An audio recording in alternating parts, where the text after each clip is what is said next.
먼저 두 가지를 좀 기도하는 제목을 좀 드리겠습니다. 첫 번째는 한중호 집사님과 정희진 권사님 자녀가 오늘 중으로 태어날 것 같습니다. 아까 전에 바로 아침에 바로 병원으로 이렇게 가서 아까 좀 전에 전화했는데 의사 선생님 말로는 오늘 중으로 좀 태어날 것 같다라고 얘기를 하더라고요. 그래서 오늘 아니면 내일 중으로 두 번째 렘넌트가 태어납니다. 기도해 주시면 감사하겠고, 또 하나는 지난주에 성북구청에서 그 복지 담당 하시는 분이 이렇게 이제 공문을 보내왔어요. 뭘 보내왔냐면 지금 복지에 대한 부분들이 굉장히 활성화되어지고, 그래 또한 복지를 해야 될 곳이 너무 많은데 지금 그 복지를 움직일 수 있는 인원이 너무 부족하니까 종교단체에서 이거를 같이 좀 해주시면 너무 좋을 것 같습니다.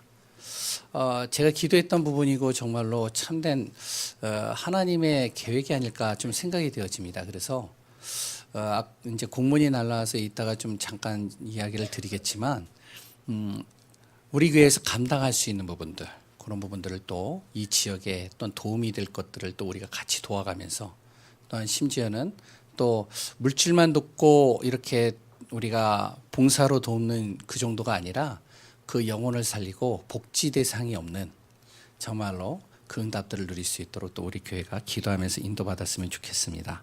그래서 그 두 분을 놓고 좀 우리 교회 성도님들이 시간 날 때마다 기도해 주시면 감사하겠습니다. 오늘도 저를 따라서 한번 같이 고백하는 시간들을 되시기 바랍니다. 예수님은 하나님 만나는 길 되신 참 선지자 그리스도이십니다. 예수님은 죄와 저주에서 해방하신 참 제사장 그리스도이십니다.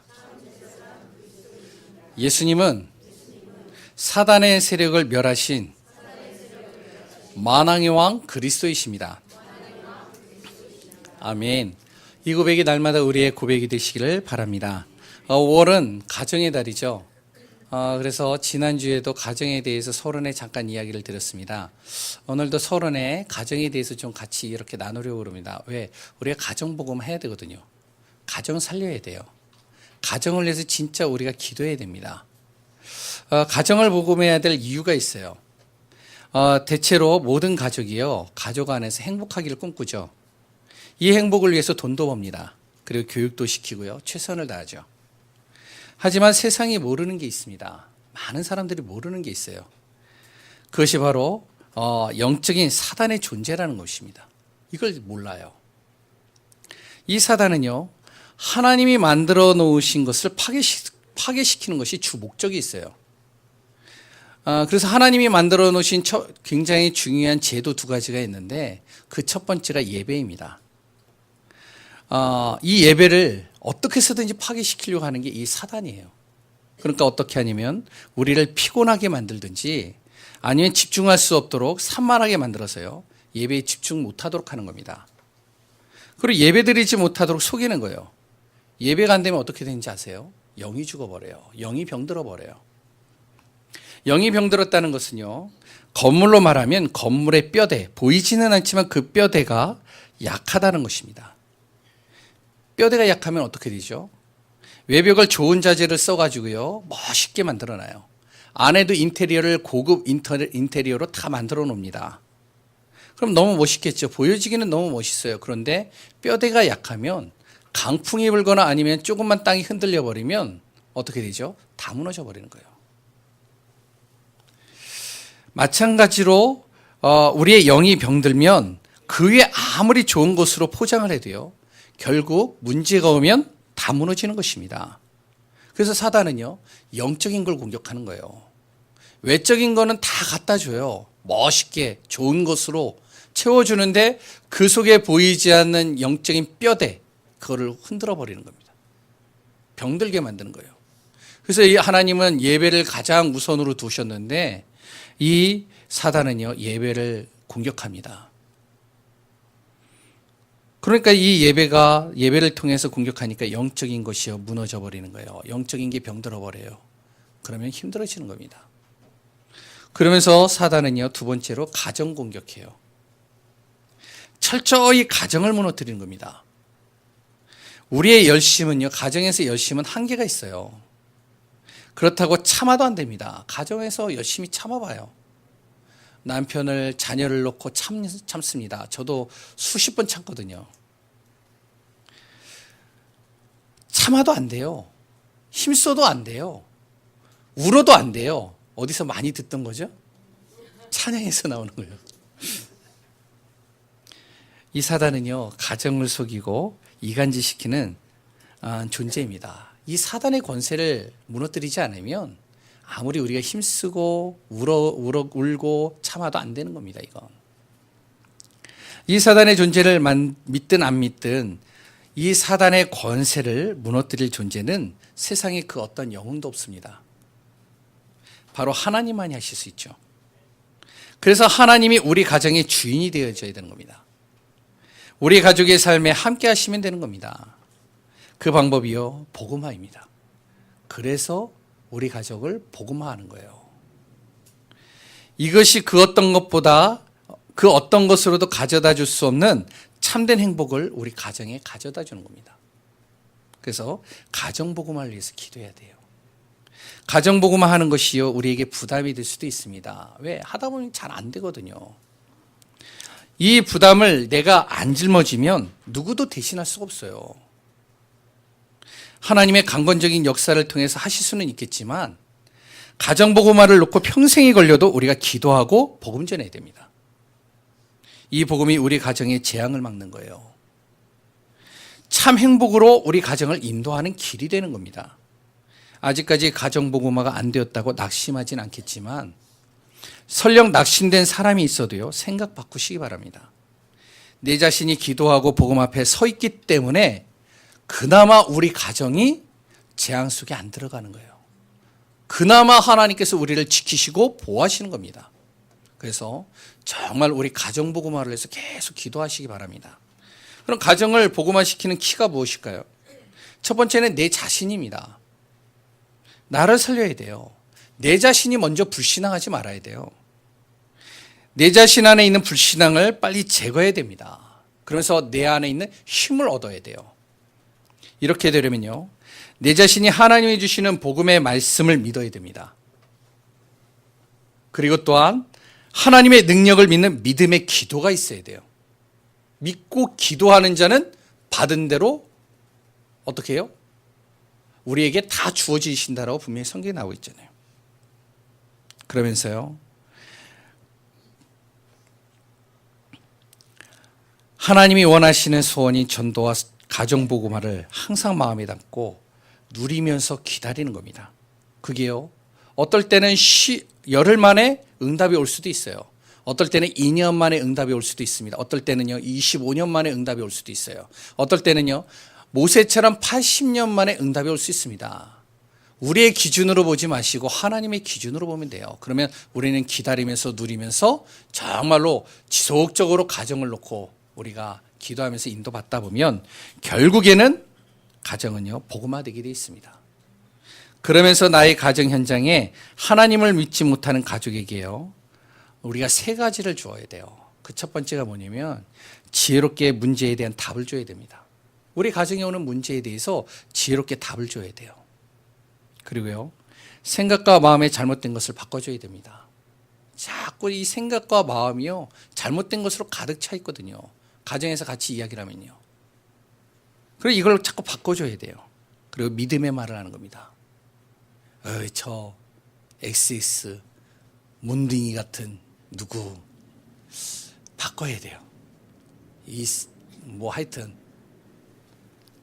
말로 표현하면 그렇겠죠. 하나님은 반드시 우리 가족을 복음할 것이고요, 우리의 가족을 최고의 행복한 가정으로 만들 것입니다. 영원한 축복을 누리는 가족으로 세우실 것입니다. 진짜 믿으시기 바랍니다. 이것 때문에 복음 가진 나를 가정에 붙이신 겁니다. 지난주에 얘기를 했죠. 가문과 가정 복음화가 모든 성도님들에게 일어나길 소원합니다. 정말로 5월 한 달은 집중적으로 우리 가정을 놓고 기도해 보시기 바랍니다. 또한 가문을 놓고요. 오늘 본문의 내용이죠. 14장의 본문을 통해서 우리는 거기서 복음을 전하리라 라는 제목으로 오늘 이 시간 말씀을 같이 나누려고 합니다. 우리가 복음 전하는 것에 관심이 있든 없든 이 복음이 전해져야 하는 것이 바로 하나님의 뜻입니다. 마태복음 6장 33절에 나오고 있죠. 하나님의 나라와 뜻에 방향 맞추는 자는 이방인의 기도, 우리가 먹을 것, 입을 것, 그리고 또한 미래에 대한 걱정, 자녀에 대한 걱정, 그리고 또 육신의 모든 걱정들을 놓고 기도하는 그 기도, 우리의 모든 필요는 하나님께서요, 우리가 기도하지 않아도, 염려하고 고민하지 않아도 이미 아신다라고 설명하고 있습니다. 그리고선 응답하신다라고 약속하고 있습니다. 가정복음화가 우리의 고민이라면, 염려의 한 부분이라면 이것 또한 하나님께서 응답하신다는 거예요. 그렇다면 우리의 할 일은요, 하나님의 뜻인 복음을 전하는 것에 방향 맞추는 것이 중요합니다. 되든 안 되든. 복음을 전한다는 말은 복음 전하는 행위를 하지 못해도요, 믿음으로 기도하거나 방향만 맞춰도 돼요. 내가 꼭 가가지고 막 전도하면 더 좋겠죠. 가서 예수 그리스도를 믿으세요라고 얘기를 하면 더 좋겠죠. 그러나 그러지 못한다 할지라도 우리가 진짜 복음을 전하기 위해서 기도하고 방향만 거기에다 맞추기만 해도 하나님은 이루어 가시는 겁니다. 우리 전성도가요, 오늘 본문의 내용, 오늘 제목 똑같죠. 바로 거기서 복음을 전하니라. 우리 귀한 분들이 어느 현장에 있든지 간에 복음 전하는 귀한 분들 되시기를 소원합니다. 그럼 복음 전하는 데 일어나는 일들이 있습니다. 어떤 일이 일어나냐면 오늘 본문 14장만 보더라도요, 바울과 바나바가 가는 곳마다 복음 전하는데 일어난 일들이 14장에 기록되어져 있습니다. 그 첫 번째가 수많은 무리가 그리스도를 믿는 일이 일어나요. 조금 하나님의 말씀을 안다고 자신의 기준으로 말씀을 생각하는, 그래 또한 복음 전하는 것을 방해하는 유대인들이 대체로 이 복음 전하는 것을 방해했지, 말씀에 순종하는 유대인과요, 세상 방법으로 살았던 헬라인들은 세상 방법으로는 자신의 문제와 참된 행복을 찾지 못하거든요. 그러다 보니까 그리스도 예수를 통해서 자신의 진짜 문제를 발견한 겁니다. 그래 또한 해답을 찾은 거예요. 어떻게 되죠? 곳곳에서 믿는 역사들이 계속 일어나는 겁니다. 예수가 그리스도라는 이 한마디만 던졌는데도 곳곳에서 예수 믿는 사람들이 계속 일어나는 거예요. 우리가 가는 현장에 이런 응답도 있을 수 있습니다. 제가 예전에 복음을 전할 때 학교를 들어갔어요. 이제 한 전도사님하고 저하고 같이 기도하면서 그 학교를 들어갔는데, 때마침 그 학교를 딱 들어갔는데요, 학교에서 야외로 수업을 다 나간 거예요. 학교가 텅 비었어요. 아무도 없죠. 그러면서 이제 그분하고 이제 같이 기도를 했습니다. 분명히 하나님께서 우리가 기도했고 이 자리로 보내신 것이 맞다면 분명히 예비된 사람이 있을 거다. 기도해보자. 기도하고 있는데요, 저쪽에서 야구부가 있는 거예요. 야구부가 야구를 하다가 이제 쉬고 있는 거예요. 그래가지고 이제 한 명에게 복음을 전했죠. 다른 말도 안 했어요. 그냥 간단하게. 그런데요, 한 명이 복음을 듣는데 옆에 있는 친구가 또 온 거예요. 야, 뭐 하는 거냐? 그래가지고, 하여튼 재미난 얘기 해. 그래? 그럼 너도 들어봐. 그래가지고 앉았어요. 또 옆에 있는 아이가 앉았어요. 갑자기 20명이 돼버린 겁니다. 갑자기 다 왔어요. 야구부 하는 애들. 그러더니요, 코치가 왔어요. 야, 너희들 뭐 하는 거야? 그러더니요, 뭐 하는데 그래? 그러더니 앉았어요. 또 자기도 들어요. 감독은 저 뒤에서 있어요. 전도사님하고 저하고 복음을 전하는데요, 거기에 있는 학생들이요, 거의 70~80%가 다 예수 영접했습니다. 그 친구들이 다 예수 믿는 아이들이 아니라 남녀호랭 기교도 있고요, 불교도 있고요, 부모님이 무속일 하는 사람도 있고요, 여러 다양한 사람들이. 이런 일도 있을 수 있다는 겁니다. 복음을 전하는데요, 많은 사람들이요, 복음을 들으러 오는 거예요. 그런데 그 정도가 아니에요. 그 학생들에게 물어봤어요. 혹시 이 학교에 예수 믿는 티를 내는 선생님이 있냐? 그랬더니 과학 선생님이 있대요. 그래서 다음 날 그 과학 선생님을 만나러 갔죠. 그 과학 선생님을 만났는데 이 과학 선생님이요, 우리를 보더니 너무 반기는 거예요. 자기는 10년 동안 이 학교를 놓고 기도했대요. 기도만 했대요. 학교 선생님이니까 복음을 전할 수는 없으니까. 누리보고요 밑에 내려가 있으래요. 벤치에 앉아 있으래요. 앉아 있었죠. 그런데 학생들이 내려오는 거예요. 수업 시간에 한 명씩 한 명씩 이 선생님이 한 명씩 내려보내는 겁니다. 한 2시간 동안이요. 거기에 있는 아이들 다 만났어요. 물론 이런 일들도 있다는 겁니다. 그리고 또한 표적과 기적이 일어나기도 합니다. 오늘 14장에 나오죠. 질병이 치유되고요. 귀신이 떠나가고요. 무너지는 가정과 현장이 회복되는 일이 일어나기도 합니다. 우리 현장에도 이러한 일이 일어나야 합니다. 하나님이 예비해 놓은 사람들도 있지만 표적과 기적을 봐야 할 때도 있어요. 어떤 곳은요, 진짜 표적이 일어나고 기적이 일어나야지만 예수 믿는 경우들도 있습니다. 그럴 때 하나님께서는 표적과 기적을 사용하시기도 해요. 뿐만 아니라 핍박과 환난이 오기도 합니다. 복음을 전하는데요. 초대교회 때는요, 예수 믿는 사람들을 잡아 가두기도 하고요. 핍박하거나 돌로 죽이려까지 했습니다. 바울은요, 복음 전하다가 어떻게 되면 돌에 맞았어요. 돌에 맞아가지고 완전히 죽은 줄 알고 그 유대인들이요, 갖다 버린 거예요.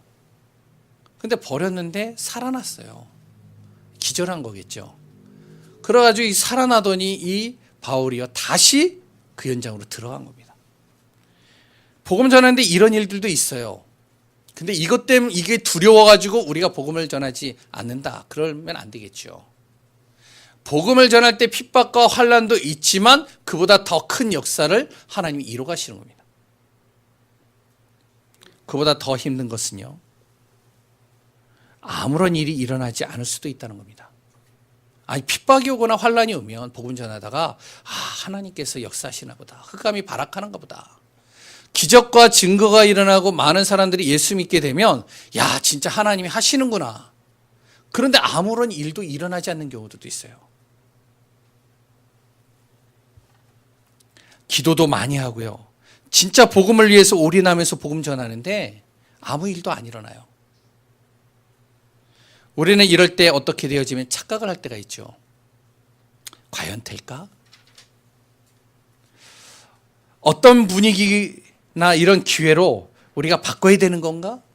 나한테 문제가 있는 건가? 진짜 하나님 살아있는 거 맞는가? 성경에만 역사하고 그 성경의 믿음의 사람과 나는 다른 건가? 착각할 때가 있겠죠. 착각하지 말아야 됩니다. 내 자신의 착각을 빨리 바꿔야 돼요. 말씀은 살아있습니다. 그 말씀은 수천 년 전에 역사한 그 말씀은 지금도 역사하는 겁니다. 사도들의 그 그리스도는 바로 나의 그리스도와 다를 게 없다는 겁니다. 아무런 일이 일어나지 않을 수도 있습니다. 그런데 그 속에는 더 큰 하나님의 계획이 있다는 거예요. 이걸 봐야 돼요.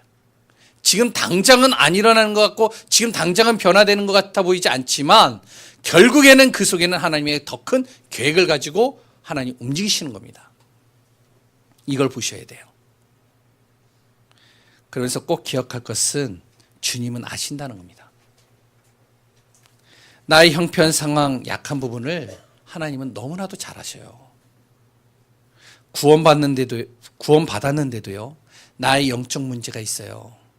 그리고 또한 가난이 해결이 안 돼요. 질병은 해결이 안 돼요. 나는 계속 무능해요. 할 수가 없어요. 인간관계도 잘 안 되어집니다. 이 모든 것까지도 주님이 아신다는 거예요. 베드로는요, 가난했어요. 베드로는요, 무능했습니다. 베드로는요, 무지했어요. 배운 지식이 많지 않았어요. 바울은 어떻죠? 지식이 있고 유능했지만 그런데 이 바울은요, 질병이 있었습니다. 어떤 사람은 안질이라고도 얘기를 하고 어떤 사람은 간질이라고도 얘기를 해요. 치료가 안 되는 거예요. 바울이 가는 곳마다 치유의 역사가 일어나는데 정작 본인은 치유가 안 되는 거예요. 그러면서요, 바울은요, 인간관계가 별로 안 좋았어요. 그러니까 하나님께서는 바나바를 붙이기도 하고요, 실라를 붙이기도 하고요, 정말로 관계가 좋은 사람들을 계속 붙이신 겁니다. 베드로 가난하고 무능하고 무지했고, 바울 질병이 있었고, 그리고 또한 인간관계가 좀 안 되어지는 사람이었지만, 그런데 하나님이 쓰셨습니다. 내 안에 영적 문제 있습니까? 내 안에 가난합니까? 질병이 있습니까? 좀 무능합니까? 아니면은 또한 인간관계, 대인관계가 좀 안 되는 부분이 있습니까? 괜찮습니다. 하나님이 이미 아신다는 거예요. 우리를 가장 잘 아시는 분이 하나님이라는 겁니다. 그럴 때는 내 자신에게, 사람에게 속지 마세요. 내가 고치려고 노력을 해도 안 고쳐진다. 하나님의 계획일 수 있어요. 그러니까 속지만 않으면 됩니다. 나에게 주님이 또한 필요함을 주님이 너무나도 잘 아셔요. 그래서 하나님이 우리와 함께 하시는 겁니다. 내가 주님이 필요하니까요. 함께하는 정도가 아니에요. 너무 하나님이 필요하기 때문에 그분이 나와 동행하신다는 거예요. 동행하시는 정도가 아니에요. 우리의 삶을 이끌어 주시겠다는 거예요. 주님이 너무 필요하니까요. 내 자신에게 주님이 필요하지 않다면 주님이 나와 동행할 이유가 없어요. 나의 필요를 채워줄 필요가 없어요. 왜? 주님이 나와 함께 하시는 것이 주님이 나에게 필요가 하지 않는데요. 바울은요, 순간순간 주님이 필요하게 항상 기도했습니다. 바울이 왜 기도했는지 아세요? 너무 주님이 필요한 거예요. 현장 속에 너무 주님이 필요한 거예요. 질병 때문에 한 걸음 한 걸음 내딛기도 힘들 그런 상황 속에서 이 바울은요, 주님이 필요한 거예요. 사람들을 만날 때마다, 이방인들을 만날 때마다 정말로 초면인 사람들에게, 이들에게 예수 그리스도를 얘기해야 되겠는데 자신이 없어요. 주님이 필요한 겁니다. 어떨 때는요, 방법이, 대책이 없는 상황이 있어요. 그때 이 바울은요, 주님이 필요한 거예요. 그래서 주님께 기도하는 겁니다. 복음 전하는 그 시간에도 주님께 기도하고요. 주님은 바로 이 바울을 붙들어 주셨습니다. 왜? 주님이 필요하니까요. 저는 항상 기도를 합니다. 하나님, 오늘도 나는 주님이 필요합니다. 나의 입술을 가지고는, 나의 능력을 가지고는, 나의 지식을 가지고는, 나의 성격을 가지고는 복음 전할 수 없습니다. 그래서 나는 오늘도 주님이 필요합니다. 저는요, A형이에요. A형이 뭔지 아시죠? 물론 이제 그가 다 맞는 말은 아니겠지만, 뭐 어떤 사람이 그러더라고요. A형은 되게 소심하다고요. 그리고 A형은요, 굉장히 사람을 의식을 한대요. 그래서 세심하대요. 저한테 다 걸리는 거예요. 제가 좀 소심하거든요. 그리고 사람을 너무 의식하다 보니까, 그러니까요, 복음 전하는 게 그렇게 쉬운 건 아니에요. 처음 만나는 사람에게 가가지고 예수 믿으세요? 못해요. 제 아내는요, B형이에요. 제 아내하고 같이 이렇게 공원이나 이렇게 같이 전도하러 가다 보면, 그러면요, 사람들이, 처음 보는 사람들이 오잖아요. 오면은 나는 그냥 지나가요. 내 아내는요, 나보고 왜 지나가니에요? 복음 전해야지. 그럼 다가가요. 복음 전해요. 그럼 나는, 야, 부럽다. 목회자가. 그러고 나서 이제 어느 정도 문을 열어놓으면 내가 가가지고 메시지 던지고 기도해주고. 그래서 저는 항상 기도합니다. 하나님, 저는 주님이 필요합니다. 저의 모습으로는 도저히 할 수 없는 부분들이 많습니다. 주님이 필요합니다. 우리 모든 분들에게 정말로 주님이 필요하신 줄을 주님이 아십니다. 그러면 나의 안 되는 만큼, 아니 그보다 더 차고 넘치게 하나님의 능력으로 세우시는 거예요. 내 능력이 10%밖에 안 된다. 하나님께서 90%를 채워주시는 겁니다. 내가 능력이 0%밖에 안 된다. 100% 채워주시는 거예요. 왜 지식인들과 능력 있는 사람들을 하나님께서 잘 못 쓰시는지 아세요? 내가 할 수 있는 게 100%라고 생각을 하니까 그래요. 우리에게 주님의 권능과 권능을 사용할 권세를 또 하나님이 주시는 겁니다. 그것이 기도할 때 응답이 오는 거예요. 어떨 때는요, 천사가 우리를 보호하기도 합니다. 어떨 때는요, 사단이 결박되기도 해요. 어떨 때는요, 현장에 가기도 전에 하나님이 이미 다 준비해놓고 증거를 주시고 하나님께서 다 이뤄놓으신 거예요. 나의 안 되는 만큼 하나님은요, 그것을 채우실 뿐만 아니라 그거보다 더 차고 넘치게 나를 이끌어 가시는 겁니다. 꼭 기억할 거 있습니다. 주님은 아신다는 겁니다. 나의 연약함을 아셔요. 나의 부족함을 아셔요. 우리가 포장하는 것들 다 내 스스로는 알거든요. 내가 얼마나 부족한 자인지를. 물론 능력 있는 사람들 빼고요. 저는 항상 부족하거든요. 그렇다면 우리는 어떻게 해야 되냐? 이 복음이요, 머리에서 가슴으로 내려가야 돼요. 가슴에서 현장으로 연결돼야 됩니다. 머리로 아는 것이 가슴으로 부딪혀야 돼요. 가슴으로 부딪힌 것이 현장에서 확인되어져야 됩니다. 복음은 다 알고 있고 현장에 복음이 필요한 것도 알아요. 하지만 가슴에 부딪히지 않으면 아는 것으로 그치는 겁니다.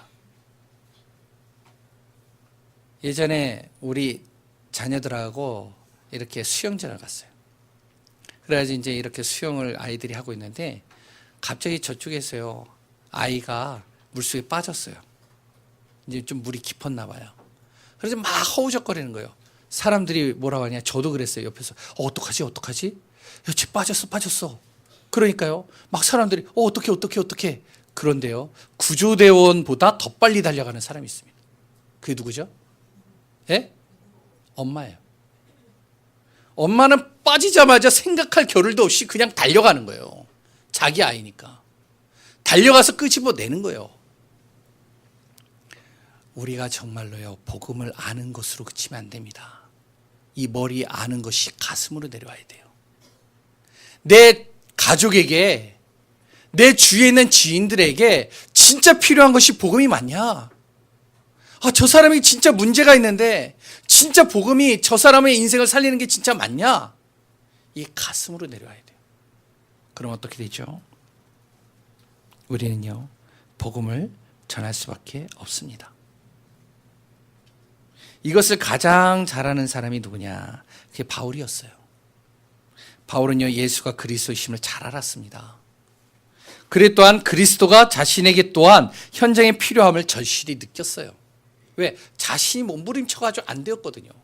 너무 안 되다 보니까 갈등 속에 있었거든요. 그런데 어느 날 스데반이 돌 맞아 죽는데요, 그 돌 맞아 죽는 그 스데반의 모습이요, 고통스러운 모습이 아니에요. 기쁨에 환한 얼굴이에요. 어찌 저럴 수가 있을까? 예수 믿는 사람을 잡아다가 감옥에 가두는데 그들의 표정은 두려움이 아니었어요. 그 속에서도 찬양을 하고 하나님께 영광 돌렸어요. 어떻게 저럴 수가 있을까? 나는 몸부림치러도 저런 모습이 안 나오는데. 그런 갈등 속에 있다가 다메섹에서 그리스도를 만난 겁니다. 복음을 받은 거예요. 어떻게 됐죠? 바울은요, 아는 게 아니었어요.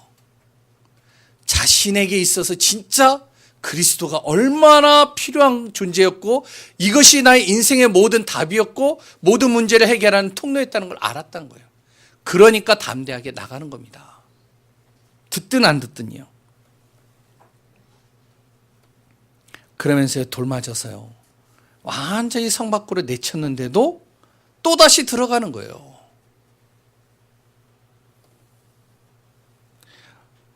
바로 이 바울은요, 어느 정도로 이 복음을 머리가 아니라 현장에서 확인했냐면 사도행전 13장서부터 쭉 읽어보면 자세하게 나옵니다. 왜 머리에서 현장으로 연결되어져야 될까요? 복음이 아니면 세상의 문제 해결할 수 없어요. 지인들을 만나면 우리가 위로는 받을 수 있겠죠. 전문가들을 만나면 도움을 받을 수 있겠죠. 내 자신의 의지를 가지고 문제를 이길 수도 있겠죠. 하지만 근원적인 문제는 해결이 안 돼요. 앞으로 다가올 문제들은요, 해결할 수 없는 겁니다. 복음은요, 문제의 원인과 우리의 과거, 현재, 미래를 모든 문제를 완벽하게 해결하셨다라고 성경에 나오고 있습니다. 그래서요, 복음만이 어떻게 해요? 세상의 문제를 해결할 수 있는 겁니다. 복음이 아니면요, 세상을 이길 수 없어요. 세상을 잡고 있는 것이 돈, 성공, 사람이 아닙니다. 그 뒤에 있는 사단입니다. 에베소서 2장 2절을 잘 보시면 세상 풍조를 따르고 공중의 권세 잡은 자를 따랐으니 지금 불순종의 아들들 가운데 역사는 영이다. 이 영이 누구죠? 그게 사단이에요. 이 사단이요, 보이지 않게 우리를 속이는 겁니다. 서로 이간질시키고요, 서로 갈등을 조성하고요, 문제를 일으키는 거예요. 이 사람을 이길 분은 오직 예수 그리스도, 즉 복음밖에 없습니다. 그래서 이 복음이요, 내 머리가 아니라, 지식으로 쌓는 게 아니라 가슴으로 내려와야 돼요. 그리고 그것을 가지고 현장을 봐야 됩니다. 복음만이 세계복음화할 제자를 세울 수 있어요. 세계복음화할 수 있는 건요, 제자들이 일어나면 되어지게 되어 있습니다. 안 그러면 어떻게 되죠?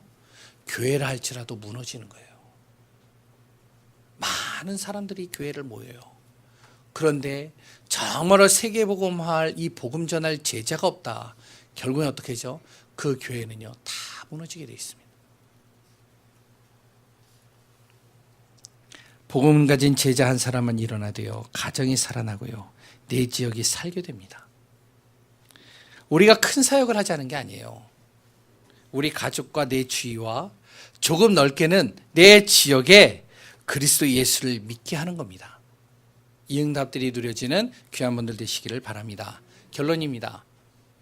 현실에 속지 마시기 바랍니다. 열심히 하고 최선을 다하고 돕거나 일을 하는 것 좋은 것입니다. 나와 가정과 내 주위 사람들을 구원하지 못합니다.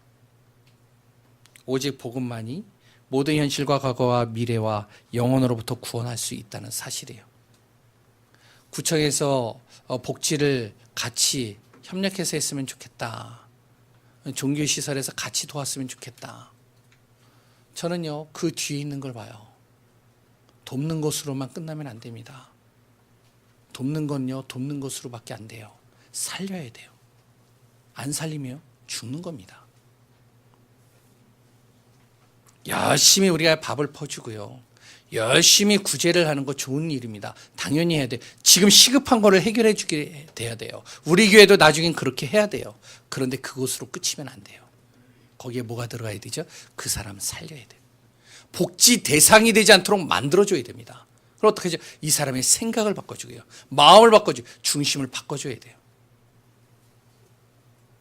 하나님은요, 나를 세계복음화와 가정복음화하기 위해서 구원하셨다는 사실 꼭 기억하시기 바랍니다. 하나님의 절대 계획은 구원받은 나를 위해 세상과 가정의 재앙을 막기 원하신다는 겁니다. 하나님의 절대 방법은 세상의 어떤 것으로도 바꿀 수 없는 저 흑암 세력을 완전히 무너뜨리고 그것에 하나님의 나라가 임하도록 나를 통해서 하시겠다는 거예요. 뭘 통해서요? 그리스도를 통해서요. 하나님의 절대 응답은요, 내 자신이 말씀 붙잡고 말씀 운동하는 그 순간에 주어진다라고 얘기를 하고 있습니다.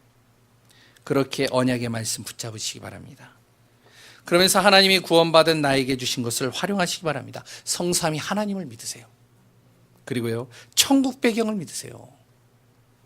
그리고 하나님이 주실 권세를 믿고 사용해 보시기 바랍니다. 성령 안에서 세밀하게 인도받는 귀한 분들 되시기를 소원합니다. 살아계신 하나님의 은혜에 감사합니다.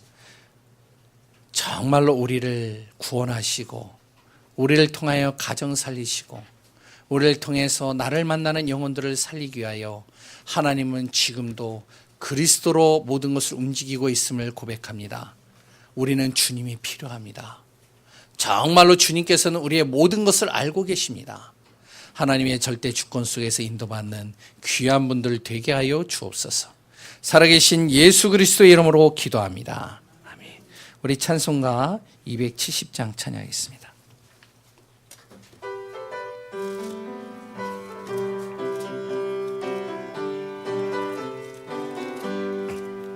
변찮는 주님의 사랑과 거룩한 보혈의 공로를 우리 다 찬양을 합시다.